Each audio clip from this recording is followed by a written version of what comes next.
Hello বন্ধুরা, welcome to ওয়াইটি অমর্ত। তো আজকে তোমাদের সাথে এমন 10টি ম্যাজিক ফর্মুলা শেয়ার করব, যেটা তোমাদের জব লাইফ হোক বা এক্সেলের যে কোনো কাজে এই 10টা ম্যাজিক ফর্মুলা সবসময় কাজে লাগবে। 1 নম্বর ফর্মুলাটা আছে সাম ফর্মুলা। সাম ফর্মুলাটা কিভাবে ইউজ করতে হয়, এখানে আমাদের টোটাল টার্গেট আছে, ইউবিএল অ্যাচিভমেন্ট আছে এবং ইউসিএল অ্যাচিভমেন্ট আছে। এখন আমরা ইউবিএল আর ইউসিএল যোগ করে টোটাল অ্যাচিভমেন্ট বের করব। তো এখানে আমরা সাম ফর্মুলা ইউজ করব। সাম ফর্মুলাটা কি, ইকুয়াল টু SUM দিলে সাম ফর্মুলা চলে আসবে সবার উপরে। তো এটাকে ডবল ক্লিক করব, কোন দুইটা যোগ করতে চাই সেই দুইটা সিলেক্ট করে দেব, ফার্স্ট ব্র্যাকেট ক্লোজ করব এবং এন্টার করব। তাহলে আমাদের সাম ফর্মুলার সাহায্যে দুইটা কলাম যোগ হয়ে গেল। এখন আমরা এটা ধরে ড্র্যাগ করে দিলে এটা প্রত্যেকটি কলামে অ্যাপ্লাই হয়ে যাবে। তোমাদের আরেকটা শর্টকাট শিখিয়ে দিই, আমি যদি এই কলামে সিলেক্ট করে রিপ্লেস করি, আমি যেই সেলে যোগফল বের করতে চাই সেই জায়গায় যদি সিলেক্ট করে অল্ট ইকুয়াল টু সিলেক্ট করি, প্রেস করি, তাহলে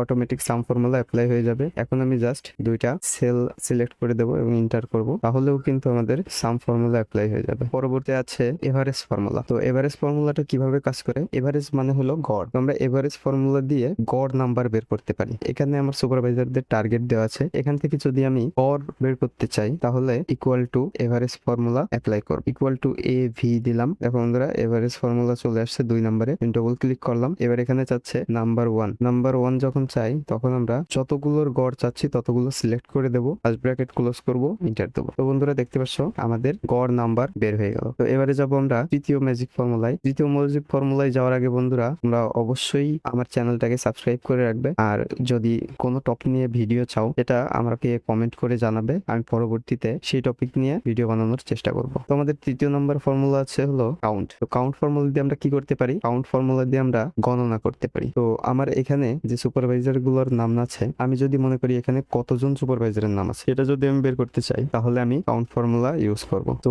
এই কাউন্ট ফর্মুলাটা, এই গণনাটা আবার দুই ধরনের করা যায়, একটা হলো কাউন্ট এবং আরেকটা হলো, এখানে আমি লিখে দিই, আরেকটা হলো কাউন্ট এ। তো কাউন্ট আর কাউন্ট এর ভিতর তফাৎটা কোথায় বন্ধুরা, এটা তোমরা একটু মনে রাখবে। কাউন্ট আর কাউন্ট এর ভিতর ডিফারেন্স হলো, কাউন্ট দিয়ে আমরা নিউমেরিক যে নাম্বারগুলো আছে এই নিউমেরিক নাম্বারগুলা গণনা করতে পারি, এবং যে কাউন্ট এ ফর্মুলাটা আছে এই ফর্মুলা দিয়ে আমরা টেক্সট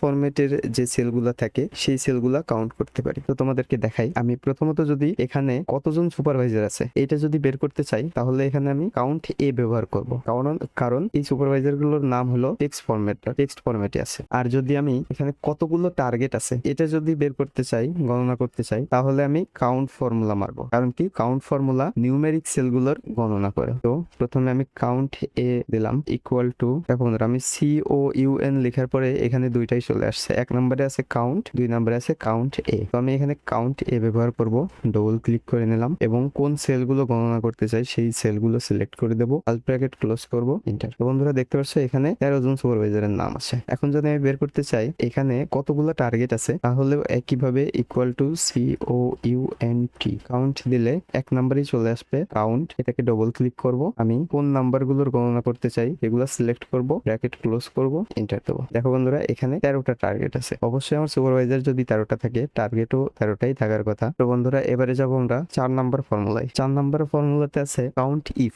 এটা কাউন্ট ফর্মুলারই একটা অ্যাডভান্স ফর্মুলা। তো কাউন্ট ইফ ফর্মুলা কিভাবে কাজ করে সেটা হলো, কাউন্টের সাথে যখন আমরা কোনো কন্ডিশন ইউজ করি তখন সেটাকে কাউন্ট ইফ ফর্মুলা বলা হয়। তো আমরা ধরে নিই এখানে আমার সুপারভাইজারদের টার্গেট আছে, এখন আমি গণনা করতে চাই যে আমার কতজন সুপারভাইজারের 1 কোটি টাকার উপরে টার্গেট আছে। তো বন্ধুরা এবারে আমরা 4 নম্বর ফর্মুলাটার দিকে যাব। তো আমাদের 4 নম্বর ফর্মুলাটা আছে কাউন্ট ইফ ফর্মুলাটা হলো কোনো একটা কন্ডিশন দিয়ে যখন আমরা গণনা করি সেটাকে কাউন্ট ইফ বলে। তো বন্ধুরা এখানে দেখতে পাচ্ছ আমার কিছু সুপারভাইজার আছে এবং তাদের অ্যাটেন্ডেন্স আছে। এর ভিতর থেকে আমি যদি বের করতে চাই যে আমার কতজন সুপারভাইজার প্রেজেন্ট ছিল এবং কতজন সুপারভাইজার অ্যাবসেন্ট ছিল, এখানে তাহলে আমরা কাউন্ট ইফ ফর্মুলা ব্যবহার করে সেটা বের করতে পারি। যেমন আমরা প্রথমে প্রেজেন্টটা বের করে নিই, প্রথমে আমরা ইকুয়াল টু দেব, তারপর COUNT লিখবো। তো বন্ধুরা দেখতে পাচ্ছ 4 নম্বরে কাউন্ট ই ফর্মুলা চলে আসছে, এখানে ডবল ক্লিক করব। প্রথমেই চাচ্ছে রেঞ্জটা সিলেক্ট করে দেব, এরপর কমা দিব, এরপরে চাচ্ছে ক্রাইটেরিয়া বলতে আমি প্রেজেন্ট গণনা করতে যাচ্ছি না অ্যাবসেন্ট গণনা করতে যাচ্ছি। তো এখানে আমি প্রেজেন্টটা সিলেক্ট করে দেব, এরপর ব্র্যাকেট ক্লোজ করব, ইন্টার দেব। বন্ধুরা দেখতে পাচ্ছ এখানে রেজাল্ট চলে আসছে 9, এবং এটাই যদি আমি নিচে ড্র্যাগ করে দিই তাহলে অ্যাবসেন্টেরও গণনা হয়ে যাবে, সেটা হলো 4। বন্ধুরা এখানে দেখতে পাচ্ছ আমার 4টাই এখানে অ্যাবসেন্ট আছে, বাদ বাকি সবগুলা প্রেজেন্ট। তো এরপর যাব আমরা 5 নাম্বার ফর্মুলাতে। 5 নাম্বার ফর্মুলাটা হলো সাম ইফ। তো সাম ইফ ফর্মুলা এর আগেও আমি একটা ডিটেলস ভিডিও করেছি সাম ইফ এবং সাম ইফস নিয়ে, তো তোমরা আমার চ্যানেলে গিয়ে ভিডিওটা দেখে আসতে পারো যদি ডিটেলস জানার থাকে। এখানে আমি দেখিয়ে দিব সাম ইফ কিভাবে ব্যবহার করতে হয়। তো এখানে আমার কিছু সুপারভাইজারের নাম আছে এবং কিছু সুপারভাইজারের নাম 2-3 বারও আছে এবং ওদের টার্গেট দেওয়া আছে। তো এখানে আমি এই 4জন সুপারভাইজারের টোটাল টার্গেটটা বের করতে চাই। তো সেক্ষেত্রে আমি সাম ইফ ব্যবহার করব। সাম ইফটা ব্যবহার করার জন্য প্রথমে ইকুয়াল টু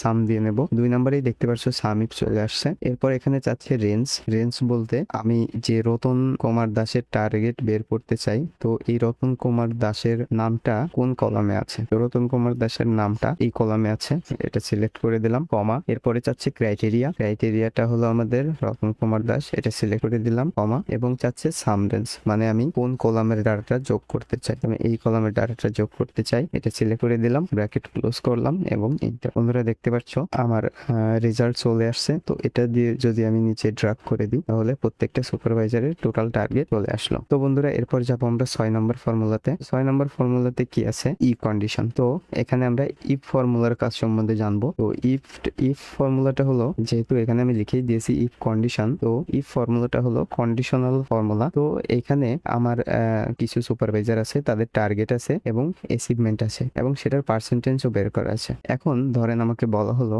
যে এদের ভিতর যারা 100% বা 100%-এর উপরে তারা ইনসেনটিভের জন্য এলিজিবল হবে এবং বাদ বাকিগুলো হবে না। তো এখানে আমার সিম্পলি কি করতে হবে, এ তো 95% এটা ইনসেনটিভ পাবে না, এলিজিবল হয়নি, সেহেতু এখানে উঠবে নো, এবং যেটা 100%-এর উপরে সেখানে উঠবে ইয়েস। তো এটা করার জন্য আমরা ফাংশন ইউজ করব। প্রথমে ইকুয়াল টু দিয়ে ইফ লিখে দিলাম, 1 নম্বরই চলে আসছে ইফ। এটা আমরা ডবল ক্লিক করে অ্যাপ্লাই করব। প্রথমেই চেয়েছে লজিক্যাল টেস্টটা হলো কন্ডিশন। এখানে আমার কন্ডিশনটা রাখতে হবে, আমার কন্ডিশনটা হবে এই 95% যদি is greater than or equal to. বন্ধুরা তোমরা জানো যে 1 মানেই 100%, তো এখানে আমি 1 দেব। তার মানে কি দাঁড়ালো যে এই 95% is greater than or equal to 1, এটা is greater than or equal to 1 যদি হয়, কমা। এবারে চাচ্ছে ভ্যালু ইফ ট্রু, যদি কন্ডিশনটা ফুলফিল হয় তাহলে এখানে উঠবে ইয়েস। তো বন্ধুরা কোনো টেক্সট আমি ফর্মুলার ভিতরে যদি ইউজ করতে চাই তাহলে সেক্ষেত্রে ইনভার্টেড কমার ভিতরে সেটা দিতে হয়। তবে ইনভার্টেড কমা স্টার্ট করলাম এবং লিখলাম ইয়েস,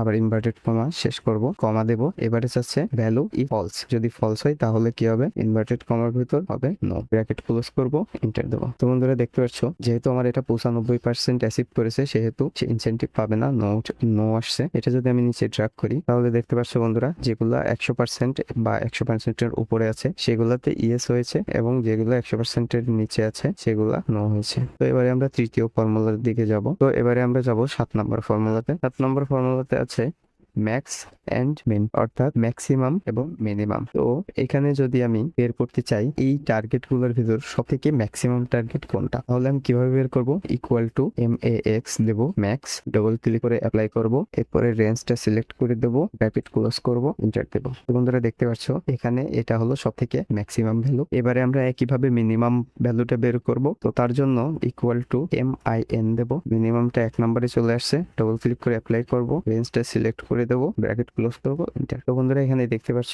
এখানে সব থেকে মিনিমাম ভ্যালুটা করছে। তো এবারে আমরা 8 নাম্বার ফর্মুলাতে যাব। 8 নাম্বার ফর্মুলাটা হলো রাউন্ড। তো এখানে রাউন্ডের ভিতর 2টা ফর্মুলা আছে, একটা রাউন্ড ডাউন এবং রাউন্ড আপ। প্রথমত আপনাদেরকে বলি রাউন্ড ফর্মুলাটা কি। রাউন্ড ফর্মুলাটা হলো যে নাম্বারে পয়েন্টের পর, এখানে দেখতে পাচ্ছ যে পয়েন্টের পরেও কিছু সংখ্যা আছে, মানে এটা রাউন্ড না। তো এটা যদি আমরা রাউন্ড ডাউন করতে চাই তাহলে equal to ROUN, round down দ্বিতীয় নাম্বারে চলে আসছে। আসছে দেখতে পাচ্ছ। রাউন্ড ডাউন করে কোন সেলটা রাউন্ড ডাউন করতে চাই এটা সিলেক্ট করো, কমা জিরো রাউন্ড করতে চাই, জিরো দিলাম, ব্র্যাকেট ক্লোজ, এন্টার। পাচ্ছ বন্ধুরা এটা রাউন্ড ডাউন হয়ে গেছে, মানে মানে এখানে লাস্টে 14 এর পরে 63 ছিল, 63টা কেটে ডাউন হয়ে গেছে। এখন আমরা এটাই যদি ডাউন না করি তাহলে 63 কেটে 15 হয়ে যাবে। তো সেটা আমরা কিভাবে করবো, প্রথমে ইকুয়াল টু দিব আর ইভেন রাউন্ড রাউন্ড আপ দিব। দেখছো বন্ধুরা 3 নম্বরে চলে আসছে, এটাকে সিলেক্ট করে নিলাম, কমা দিলাম, আমরা জিরো রাউন্ড করতে চাই, ব্র্যাকেট ক্লোজ করলাম, এন্টার দিলাম। দেখতে পাচ্ছ বন্ধুরা রাউন্ড আপ হয়ে গেছে। এটাকে আমরা যদি এখন নিচের দিকে ড্রাগ করি সব দূরেতে হয়ে যাবে। তো বন্ধুরা এবারে আমরা যাবো 9 নম্বর ফর্মুলাটার দিকে।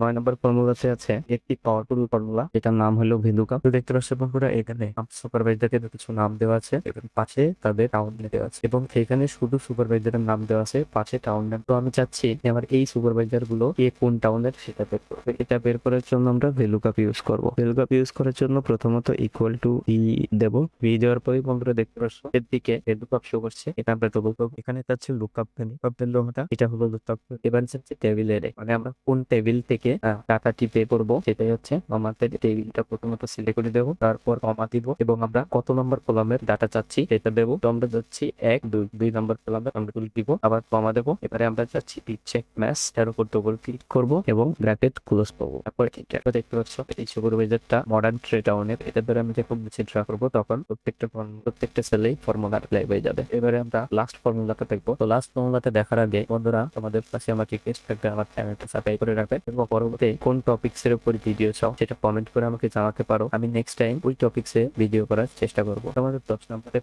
যে ফর্মুলাটা আছে সেটার নাম হলো কনক্যাট। কনক্যাট ফর্মুলা কিভাবে কাজ করে এখানে দেখতে পাচ্ছ বন্ধুরা, আমার সুপারভাইজারের নাম ফার্স্ট নেম, মিডিল নেম এবং লাস্ট নেম হিসেবে আছে। আমি এখানে চাচ্ছি ফুল নেম। তো এই ফুল নেমটা বের করার জন্য আমরা কনক্যাট ইউজ করবো। তো কনক্যাট ফর্মুলাটা ইউজ করার জন্য আমরা প্রথমত ইকুয়াল টু দেবো, তারপর কনক্যাট লিখবো। বন্ধুরা দেখতে পাচ্ছ প্রথমেই চলে আসছে কনক্যাট, এটার উপর ডবল ক্লিক করবো, টেক্সট 1 যাচ্ছে, এরপর কমা দেবো। তো বন্ধুরা যেহেতু আমার ফার্স্ট নেম এবং মিডিল নেমের মাঝখানে স্পেস দরকার, তো আমি ডবল ইনভার্টেড কমার ভিতরে একটা স্পেস দেবো এবং তারপর আবার কমা দেবো। তারপর মিডিল নেম সিলেক্ট করব, প্রথমবার মতো কমা দিয়ে আবার ডবল ইনভার্টেড এর ভিতর একটা স্পেস দিয়ে আবার কমা দেবো এবং লাস্ট নেম সিলেক্ট করব, ব্র্যাকেট ক্লোজ করব। বন্ধুরা এটা যখন আমি নিচে ড্র্যাগ করে দেবো তখন পাই। তো বন্ধুরা করি এই 10টা ফর্মুলা তোমাদের দৈনন্দিন কিংবা জব লাইফে অনেকটা উপকারে আসবে। তো আশা করি ভালো লাগবে। আজকের ভিডিও এ পর্যন্ত, দেখা হচ্ছে পরের ভিডিও।